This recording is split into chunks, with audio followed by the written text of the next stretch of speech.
हम सब पढ़ेंगे यूहन्ना की पुस्तक से, यूहन्ना चैप्टर 12, यूहन्ना चैप्टर 12 वर्स 24। यूहन्ना chapter 12 verse 24। Please read this in English.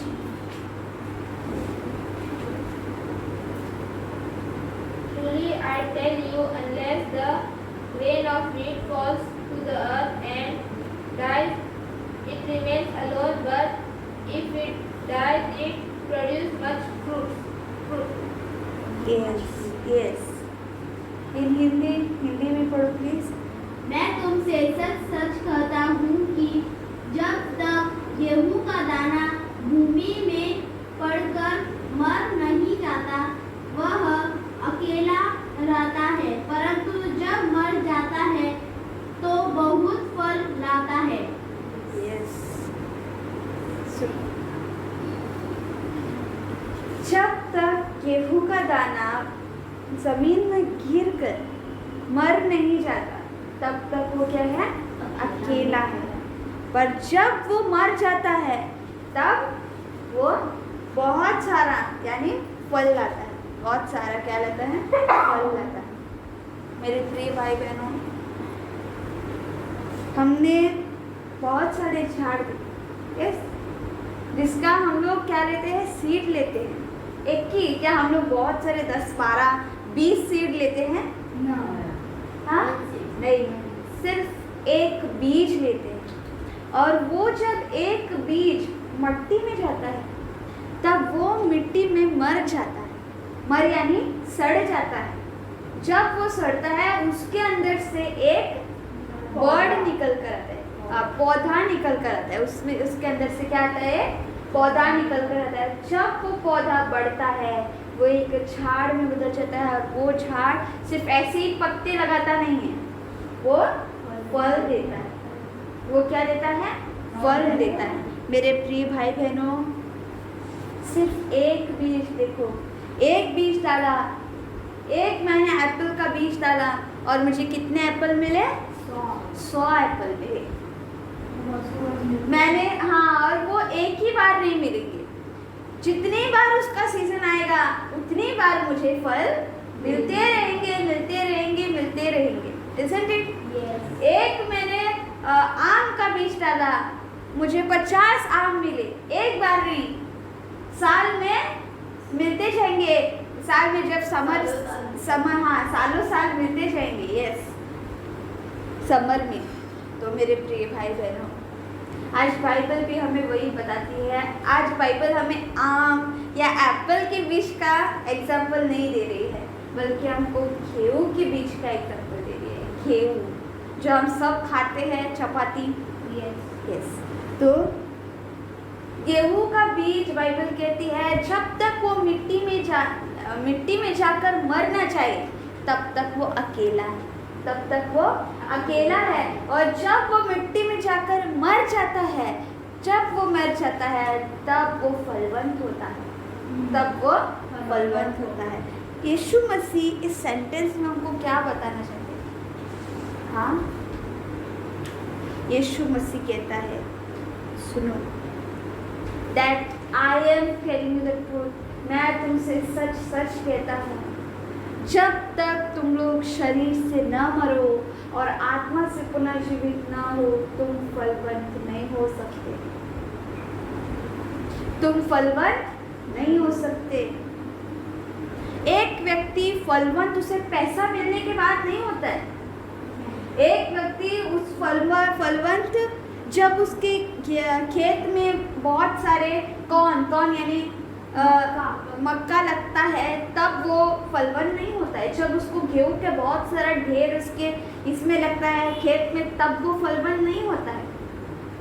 Bible कहती है, सम से भी स्तोत्र ग्रंथ में, भजन संहिता में दाऊद कहता है कि मेरी खुशी उन लोगों के जैसे नहीं, मतलब मेरी खुशी तुझ में अनंत है हे प्रभु। क्या कहता है दाऊद? मेरी खुशी तुझ में अनंत है हे प्रभु। मेरी खुशी इसमें नहीं है जो दूसरों की इसमें है। वो लोग को खुशी तब होती है जब उनके पास बहुत सारे मक्का, चलो मैं वीट ही बोल देती हूँ, जब उनके पास बहुत सारे गेहूँ आते हैं, बहुत सारे ज्वारी आते हैं, तब वो लोग बहुत खुश होते हैं। उनके खेती पर वो लोग खुश होते हैं। खेती ये बार ठप हो गई, कुछ फल नहीं लगे, तो क्या सैड है, तो क्या सैड हो गए। पर जब खेती बहुत सारी आई, बहुत सारे गेहूँ आए, ज्वारी आए, तो बहुत खुश हो गए। मेरी खुशी खेती पर नहीं है प्रभु, मेरी खुशी तुझ में अनंत है, क्योंकि तू मेरी खुशी का सोता है। यानी तू ही वो है जहाँ से मुझे खुशी आती है। Source of Joy, source of life, source of light, source मेरे सोता।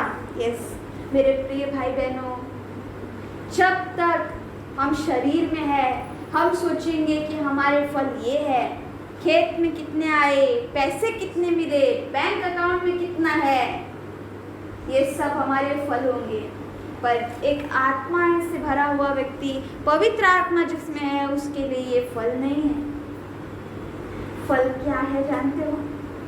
हम प्रार्थना में कहते हैं ना, हे पवित्र आत्मा तेरे 9 के 9 गुणों से मुझे भर दे, तेरे 9 के 9 गुणों से मुझे भर दे। मेरे प्रिय भाई बहनों, वो 9 के 9 गुण कौन से हैं? हाँ, किसको सारे 9 गुण मालूम है? बताओ किसको मालूम है? हाँ बोलो। लव, हाँ प्रेम, फर्स्ट है प्रेम। हाँ, पवित्र आत्मा की फर्स्ट गुण क्या है? प्रेम है। और हम मांगते हैं, हे पवित्र आत्मा मुझ में प्रेम डाल। Second Joy. ये सारे 9 के 9 गुण अभी हम बाद में देखेंगे, पर इस वर्स का हम क्या करेंगे? पहला सोचेंगे, इस पर मंथन करेंगे कि ये वर्स जो कहता है कि मिट्टी में जाओ, नहीं चाहते, मर नहीं चाहते तब तक अकेले हो, और फिर मिट्टी से जब तुम मिट्टी में मर जाओ, एक पौधे में हो जाओ, तब वो पौधा क्या देता है?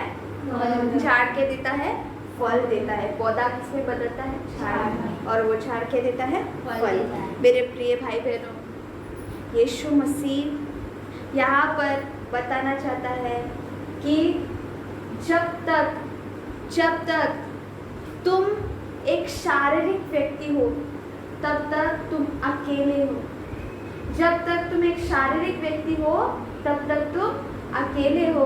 और जब प्रभु का वचन तुम्हें मिलता है, जब तक तुम प्रभु में नहीं आओगे, जब तक तुम प्रभु में नहीं आओगे और अपनी शारीरिकता से नहीं मरोगे, अपनी शारीरिकता से नहीं मरोगे, तब तक तुम आत्मिकता में प्रवेश नहीं कर पाओगे और फलवंत नहीं बन सकोगे। मेरे प्रिय भाई बहनों, आज यहाँ पर बाइबल कहती है कि अपने अंदर की शारीरिकता से मर जाओ, अपने अंदर के घमंड से मर जाओ, अपने अंदर के मीपणा से, यानी जो व्यक्ति मैं ही बड़ा हूँ, इस प्रकार की बातें करता है, उससे मर जाओ। जो व्यक्ति पैसों की लालसा रखता है, उससे मर जाओ। मेरे प्रिय भाई बहनों, आज बाइबल हमसे मरने को कहती है, we should die to ourselves. Bible में यीशु मसीह कहता है कि जो कोई भी मेरे पीछे आना चाहता है, सबसे पहले उसने अपने आप को भूलना पड़ेगा। इसका मतलब क्या है? इस वर्स का सही मतलब उस अपने आप को भूलना है, उसका सही मतलब इस वर्स में मालूम पड़ता है। इसका मतलब है मरना है, मरना है। वी शुड डाई, हमें मरना पड़ेगा। दैट डज नॉट मीन कि आप सुसाइड कर लेंगे।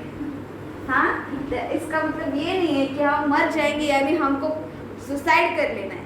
नो, बाइबल कहती है अपने शारीरिक अभिलाषाओं से मर जाओ। मैंने एक बार अभिलाषाओं के बारे में तुमको बताया था कि ये एक ऐसी चीज़ है जो प्रभु से हमारे नाते को काटती है।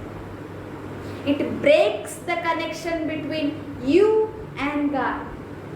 Breaks the connection. क्योंकि जब एक व्यक्ति शारीरिक अभिलाषाओं पर ध्यान देता है, वो अपनी अभिलाषाओं को पूरा करने में अपनी पूरी सामर्थ्य लगा देता है, और जब वो अपने आप को अपनी अभिलाषा पूरी करने के लिए सौंप देता है मेरे प्रिय भाई बहनों, वो यहोवा की ओर से अपना मुंह को फिरा देता है। क्योंकि अब उसका गोल, अब उसका लक्ष्य यहोवा नहीं, अब उसका लक्ष्य ये है कि मैं मेरी अभिलाषा को पूरी करूँगा। वो छोड़ देगा वो रास्ता जो यहोवा का है अपने उस लक्ष्य को, यानी अपने अभिलाषाओं को पूरे करने के चक्कर में। मेरे प्रिय भाई बहनों, आज हमें मरना है। We should die to ourselves, our body, यानी हमको मरना है अपने शरीर से। हमें दुनिया में होकर भी दुनिया में नहीं होना है। मेरे प्रिय भाई बहनों, दुनिया बहुत सारी कष्ट डालेगी, बहुत सारे हम पर यह अत्याचार होंगे, पर इसका मतलब ये नहीं कि हम सबके विरुद्ध खड़ा रुकेंगे और हम अपने आप को सिद्ध साबित करने की कोशिश करेंगे। मेरे प्रिय भाई बहनों, हम सही है ये पिता जानता है। हमने कोई गलती नहीं की, ये पिता जानता है, यहोवा जानता है, यीशु मसीह जानता है। हमें किसी को बताने की ज़रूरत नहीं है। जब यीशु मसीह को पूछा गया है तूने क्या अपराध किया है, उसने अपना मुंह नहीं खोला, क्योंकि उसने कोई अपराध नहीं किया था और उसने अपने ये भी गवाही भी नहीं दी। मैंने कुछ नहीं किया, मुझे छोड़ दो, ये करो वो करो। पिलातुस के सामने ऐसा नहीं कहा। पिलातुस कहता है कि मैं तुझे छोड़ने का सामर्थ्य रखता हूँ, पर यीशु मसीह ने कहा तेरे पास वो नहीं है जब तक वो प्रभु से नहीं आता है, जब तक वो मेरे पिता यानी यहोवा से नहीं आता है, तुझे भी वो हक नहीं है, ऐसा कहता है यीशु मसीह। यीशु मसीह ने कभी भी अपनी गवाही नहीं दी कि मैं सही हूँ, मेरे को छोड़ दो, क्यों मार रहे हो, ऐसा वैसा। वो कहता है मैं इसीलिए आया हूँ, मारो। मेरे प्रिय भाई बहनों, मरो। मरना है शरीर के प्रति। आज हमारे विचारों से सबसे पहले मरना है। आज हमारे विचारों से सबसे पहले मरना है। हम किसी की ओर देखते हैं, जैसे ही हम देखते हैं हमारे विचार इतने स्पीड है, देखने के बाद ही मन में कमेंट मारते हैं। अगर कोई लड़का अपने बाल को ऊपर करके, यानी ऐसा करंट लगता है, कैसा होता है, ऐसा करके घूम रहा है, तो जब हम उनको देखेंगे हम डायरेक्ट मुंह पर नहीं बोलेंगे, पर जैसे ही हम देखेंगे हम अपने मन में देखो कैसे घूम रहा है ये वो, और क्या कुछ नहीं बोलेंगे। सबसे पहले दिमाग जो विचार करते हो उस पर ध्यान दो। हम जब विचार करते हैं हमको कुछ समझ भी नहीं आता है, पर हम विचारों में पाप करते हैं। We are doing sin। मेरे प्रिय भाई बहनों, विचारों से मरो। सिर्फ प्रभु के बारे में विचार करो, उसके गूंगी में रहो, उसके वचनों का विचार करो। जब सोते हो इस वचन को बोलो जो दाऊद सोते वक्त कहता था। वो कहता था कि मैं लेट कर सो जाऊंगा और मेरा यहोवा भार कर मेरी रक्षा कर रहा है। मैं लेट कर सो जाऊंगा, I will lie down and sleep and my God will protect me all night. All night मैं लेट कर सो जाऊंगा पर मेरा यहोवा पूरी रात मेरी रक्षा करेगा। सुबह उठने के बाद हे यहोवा तू मेरे साथ रहना, तू मेरे साथ रहना, तू मुझे पाप से बचाना, अपने वचनों के अनुसार आज के दिन मुझे चलाना। प्रभु से बातें करो। जब हम इस प्रकार की बातें प्रभु से करने लगेंगे हमें विचार नहीं आएंगे, हमें विचार गंदे विचार नहीं आएंगे। यहोवा से बात करो, यीशु मसीह से बात करो। अपने इस मुंह से यानी इस टंग के बुरे व्यवहार मतलब बुरे बातों से मर जाओ। जो हम बुरी बातें करते हैं उसके प्रति मर जाओ। इसका ये मतलब है कि we have to die of our old self. हमको अपने पुराने जीवन से मरना है। एक ही अर्थ है कि हमको अपने पुराने जीवन से मरना है, और अगर नए जीवन में प्रवेश करना है, if we want to we have to born again, तो मरना पड़ेगा। यीशु मसीह कहता है, मैं तुमसे सच सच कहता हूँ कि जब तक तुम मर न जाओ, जब तक तुम जन्म न लो दूसरी बार, यानी न्यू बॉर्न, वापस से जन्म लो, तुम स्वर्ग के राज्य में एंट्री नहीं कर पाओगे। ऐसा यीशु मसीह कहता है। न्यू बॉर्न मतलब क्या? New born of the spirit, आत्मा से नया जन्म, आत्मा से नया जन्म। मेरे प्रिय भाई बहनों, पुराना जीवन आज भी हम में जीवित है, वो कोई भागा नहीं है, वो आज भी हम में जीवित है, पुराना जीवन। पर हम किसकी सुन रहे हैं? पवित्र आत्मा की सुन रहे हैं। पुराना जीवन अब भी है, पर वो हम में चल रहा नहीं, यानी अब भी हमारे अंदर है, वो किधर जा नहीं सकता, वो अब भी हमारे अंदर है, पर वो एक्टिवेटेड नहीं है। क्योंकि अब हम किसकी सुन रहे हैं? पवित्र आत्मा की सुन रहे हैं, और हमारे व्यवहार किसके प्रकार है? पवित्र आत्मा के जैसा है, इसीलिए वो एक्टिवेटेड नहीं है, वो बंद पड़ गए हैं। पर जैसे ही जिस दिन मैंने पवित्र आत्मा की बातें सुनना बंद कर दिया, उस दिन वो जाग उठेगा। वो यानी कौन? पुराना जीवन। और जब वो पुराना जीवन मुझ में जाग उठेगा, तब वो मुझे जैसा मैं पहला था वैसे बदल देगा। मेरे प्रिय भाई बहनों, मरो, डाई, ये साधारण वचन नहीं है। आज मरना है, क्योंकि हम सिर्फ बोलते हैं कि मैं प्रभु की बेटी हूँ या मैं प्रभु की बच्ची हूँ, पर ये हमारा मुंह हमको सपोर्ट नहीं कर रहा है। क्योंकि हम एक ही मुंह से ये भी बोल रहे हैं कि मैं प्रभु की सेवक हूँ, मैं उसकी चेली हूँ, और दूसरी ओर उसके विरुद्ध काम कर रहे हैं, यानी हम गालियाँ मार रहे हैं, हम झूठ बोल रहे हैं। क्या हम उसके चेले बनने के लायक हैं? हम मुंह से बोल रहे हैं कि मैं चुनी हुई हूँ, पर मैं चुने हुए होकर भी चुने हुए के जैसा व्यवहार नहीं कर रहे हैं। यानी मैं मुंह से बोल रही हूँ दैट आई एम चोजन, और मैं दूसरी तरफ दूसरों को गालियाँ मार रही हूँ, मैं दूसरों की पीठ पीछे बात कर रही हूँ, गंदे गंदे बातें कर रही हूँ उनके बारे में। Am I worthy to be the chosen one, to be counted in the chosen one? क्या मैं लायक हूँ कि मैं लायक हूँ उन लोगों के बीच में गिने जाने के जो परमेश्वर के बच्चे हैं? हाँ मेरे प्रिय भाई बहन, पवित्र आत्मा के गुणों से भरो।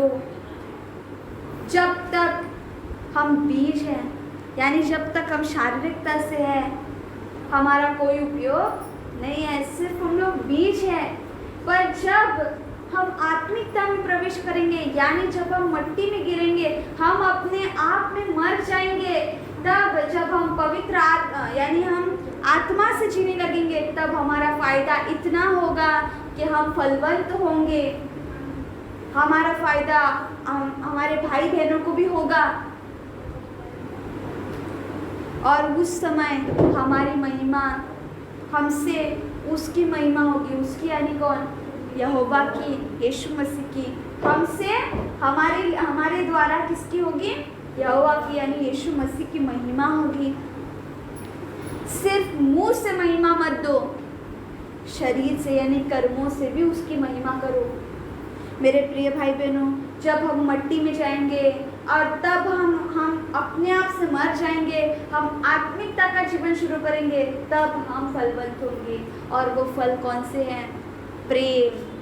हम सबसे प्रेम करने लगेंगे, हम किसी के विरुद्ध बात नहीं करेंगे। हम कहेंगे मैं सबसे प्रेम करती हूँ, पर जब परीक्षा की घड़ी आएगी, तब सब लोग अपने ही मुंह से अपने भाई बहनों को गाली देंगे, और फिर तब कहेंगे कि मैं प्रेम भूल गया। अब हम सब लोग बोलेंगे मुझ में दया है, मैं प्रभु से 100% प्रेम करती हूँ, पर वो प्रेम कब तुम्हारा दिखाई देगा? जब परीक्षा आएगी, तब दिखाई देगा जब परीक्षा आएगी। अय्यूब, जब उस पर परीक्षा आई तब भी उसने यहोवा से अपनी संगति न मोड़ी, उसने पर यहोवा से अपना मुंह नहीं फेरा। अय्यूब का एग्जाम्पल लो, परीक्षा के समय में भी वो कितना फेथफुल था। फेथफुल यानी विश्वास योग्य था। यहोवा को उस पर ही भरोसा था। देखो आज हमें यहोवा पर भरोसा है, राइट, वेरी ट्रू, बट क्या ये तुम जानते हो कि यहोवा को तुम पर भरोसा है? हाँ, यहोवा को तुम पर भरोसा है, जानते हो? यस। मेरे प्रिय भाई बहनों, ये इतना साधारण नहीं है। जब परीक्षा आएगी ना, तब हम एक एक करके हम सबको गालियां देंगे, एक एक करके हम एक एक को मारेंगे, हम सब लाइन में खड़े रुक के यीशु मसीह को गाली देंगे। मैं प्रार्थना करती हूँ कि ऐसा कभी ना हो, क्योंकि जो व्यक्ति परमेश्वर से अपनी संगति बांधे रखता है वो कभी भी उसके विरुद्ध नहीं जाएगा। चाहे परीक्षा आ जाए, आंधी आ जाए, तूफान आ जाए, कुछ भी हो जाए, वो कभी ऐसा नहीं करेगा। सिर्फ इतना करो, परमेश्वर के साथ इतने स्ट्रॉन्ग संगति बांधे रखो कि उसको तोड़ने में शैतान भी कभी, वो बड़ा सा चाकू छोड़ो, वो क्या लकड़ी काटते हैं ना, हाँ, वो भी लेकर आ जाए, नहीं टूटेगा। वो जो हमारी रस्सी है परमेश्वर से बंधी गई, वो हम लोखंड की बनाएंगे, वो कभी टूटेगी ही नहीं। मेरे प्रिय भाई बहनों, हमारी संगति परीक्षा नहीं तोड़ सकता, हमारी संगति ना ही कोई दुष्ट आत्मा तोड़ सकती है, हमारी संगति ना ही कोई शैतान तोड़ सकता है, ना हमारी संगति कोई नहीं तोड़ सकता। इस प्रकार की संगति यहोवा से बांधो, क्योंकि अगर तुम्हारी संगति सिर्फ एक थ्रेड के समान है, कितना इजी है एक थ्रेड को तोड़ने में, हाँ, कितना इजी है। अभी मैं दोनों हाथ से ऐसे खींच लूं, वो टूट जाएगा। थ्रेड के समान हो, कौन नहीं तोड़ सकता? शैतान को तो आने की भी जरूरत नहीं है, वो बोलेगा मैं फूंक मारूंगा सिर्फ। वो क्या बोलेगा? मुझे जाने की जरूरत ही नहीं है, तो मैं सिर्फ फूंक मार दूंगा, नहीं तो मैं मेरे असिस्टेंट को भेजूंगा। मुझे जाने की जरूरत नहीं, क्योंकि वो जल्दी से टूट जाए। मेरे प्रिय भाई बहनों, यहोवा से प्रेम करो, प्रेम करो। प्रेम एक ऐसी चीज़ है जो बहुत, मतलब इतना स्ट्रॉन्ग बनाती है रिलेशनशिप, जो कोई नहीं तोड़ सकता। यहोवा से प्रेम करो। देखो, जब यीशु मसीह ने यहाँ पर कहा कि मरना है, शारीरिकता से मरना है, उसके बाद यीशु मसीह ने क्या किया जानते हो? उसने अपने चेलों के पैर धोए और कहा, मैं तुम्हारा गुरु हूँ, तुम मुझे गुरु कहते हो, सही है, तुम मुझे प्रभु कहते हो, सही है, मैं हूँ तुम्हारा गुरु और प्रभु, पर मैं तुम्हारा गुरु और प्रभु होकर मैंने तुम्हारे पैर धोए। मैं तुम्हारा गुरु और प्रभु होकर मैंने तुम्हारे पैर धोए, अब तुम भी वही करो। यानी वो दिखाना चाहता था कि अपने आप में मर जाओ। कौन ऐसा करेगा कि मैं गुरु हूँ, मैं क्यों पैर दूँ, है ना? ये घमंड है अपने आप में कि मैं क्यों दूँ, मैं तो ऊंचे स्थान का हूँ, ऊंचा, मैं क्यों दूँ, मैं तो ऊंचे स्थान का हूँ, मैं गुरु हूँ। उसके बाद भी यीशु मसीह ने कहा कि कोई भी पढ़ने वाला बच्चा अपने शिक्षक से बड़ा नहीं हो सकता, ऐसा ये भी कहा है। फिर भी यीशु मसीह ने वहाँ पर हमको दिखाया है कैसे मरना है अपने आप में। वो इतना दीन था कि शारीरिक चीज़ है उस पर कभी रूल नहीं कर पाए। What is ruling? हाँ, उसको कभी कैप्चर नहीं कर पाए, कभी उस पर हक नहीं जमा पाया।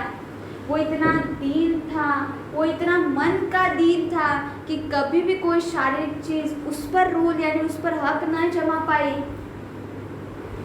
उस पर यानी कौन है वो? यीशु मसीह। मेरे प्रिय भाई बहनों, यही बताना है, पवित्र आत्मा के गुणों से भर जाओ। भरना है तो क्या करना है? पहले मरना है, पहले मरना है। वो गुण कौन कौन से हैं? प्रेम, सहनशीलता, दया, धीरज, शांति, विश्वास, अच्छाई, नम्रता, खुशी, सेल्फ कंट्रोल। हाँ, ये सारी चीज़ें, ये सारी गुण पवित्र आत्मा के हैं। ये सारे गुण पवित्र आत्मा के हैं और ये आज हम में होना ज़रूरी है, ज़रूरी है। इट इज़ वेरी इम्पॉर्टेंट ये हम में होना, क्योंकि अगर ये गुण नहीं है, you have no entry in haven.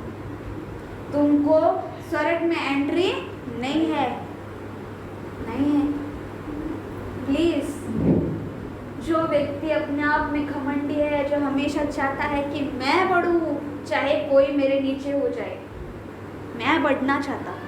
I want to be the top, the scholar and the most, यानी मैं ही सबसे बड़ा, ऐसा सोचता है। प्लीज़ काम डाउन, क्योंकि जो नम्र है उसे उठाने वाला एक है और वो इतना उठाएगा कि उसके जितना बड़ा और कोई नहीं रहेगा। वो नम्र हो जो है ना, उसे उठाने वाला एक है। वो कौन है? प्रभु यीशु मसीह है। वो यहोवा है जो नम्र वाले को उठाएगा और जो घमंडी है उसे उठाकर नीचा दिखाएगा। घमंडी को वो फेंकेगा और नम्र लोगों को वो उठाएगा। ये हमारा यहोवा है, न्यायकर्ता, न्यायी है वो, धर्म का मालिक है वो, धर्मी, और वो पवित्र है। वो कभी भी अशुद्ध बातों को स्वीकार नहीं करेगा। वो इतना पवित्र है कि उसके प्रेजेंस में हम जाने के लायक नहीं हैं, फिर भी हम जाते हैं बाय वन। वो एक मध्यस्थ है, कोई मध्यस्थ है, वो है यीशु मसीह। उसी के कारण हम जा पाए हैं। हम यहोवा के प्रेजेंस में जाने के लायक ही नहीं हैं। हम मर जाएंगे, वहाँ पर जाएंगे तो रियली हम मर जाएंगे, क्योंकि वो इतना पवित्र है, इतना पवित्र है, इतना पवित्र है कि उसमें एक कलंक छोड़ो, एक कलंक का डॉट भी नहीं है, डॉट भी नहीं है, कुछ भी नहीं है। कुछ है वो सफ़ेद, बर्फ से भी सफ़ेद, बहुत सफ़ेद, क्लीन, होली, माइटी। उसके जैसा वाइट है ही नहीं और यस, उसके जैसा कोई नहीं। और हम पापी, कलंक से भरे हुए, दोषी, दूसरों को दोषी ठहराना और खुद ऊंचा मानने वाले, घमंडी, उसके सामने जाने के लायक हैं नहीं। हम सिर्फ इसलिए जा पाते हैं क्योंकि एक कोई है जो हमारे लिए बातें कर रहा है, वो है यीशु मसीह। He is our advocate. वो हमारे लिए यहोवा से प्रार्थना कर रहा है, इसीलिए we can go only for one, that is Jesus. यीशु मसीह के कारण आज हम यहोवा के पास जा पाते, जानते हो? तो हमें उसकी कितनी स्तुति आराधना करनी चाहिए, उसकी सेवा में और कितना हमें मग्न होना चाहिए। सबको समझ में आया? हाँ, ओके।